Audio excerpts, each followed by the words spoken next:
do you think that it is quite complicated, Deepika? Sir, no, sir, but for better sake, sir. Okay, I have started recording. We are at section 105, 104, 104A we have dealt. 104 talks about jurisdiction. 104A talks about burden, on whose burden the case required to be proved in the court. If it is a product patent, it is plaintiff. If it is a process patent, then it is defendant who has to prove that he is not copied. Then 105, power of court to make declaration as to non-infringement.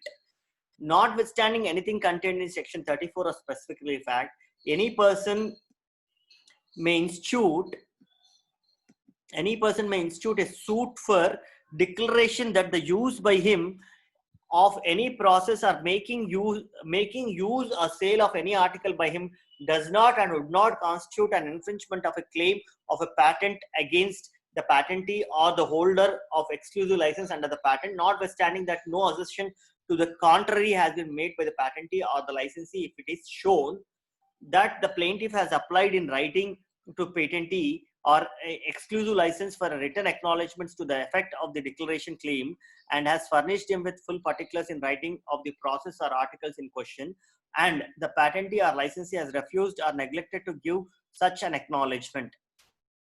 So what it says is there can't be there can't be an infringement when any person if a defendant if a person who copied the technology institutes a suit for declaration that his use of the process of making or using of the sale of the article would not constitute an infringement of a claim of a patent against the patentee or the holder, notwithstanding that no assertion to the contrary has been made by the patentee or licensee.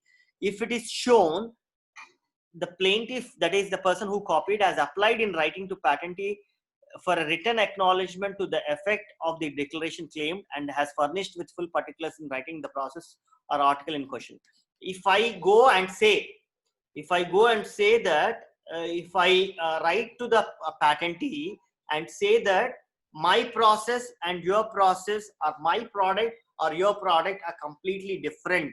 I am manufacturing my product like this and your patent is this, so there is no infringement if I have given it to the patentee, or the patentee or licensee are refused or neglected to give such acknowledgement. When you go and ask for the acknowledgement, he has not given. In that situation, you can go to the court and say that, look, I have already approached the patentee informing that I am not infringing, but he is not giving acknowledgement. Hence, you decide, the court, you decide that whether it is infringement or not, and tell me if it is not an infringement. So if it is not an infringement, it has to be declared so. You got the point, right? It is groundless threat. Basically, it is not even groundless threat. You are saying that your patent is not infringing, your technology is not a copied technology.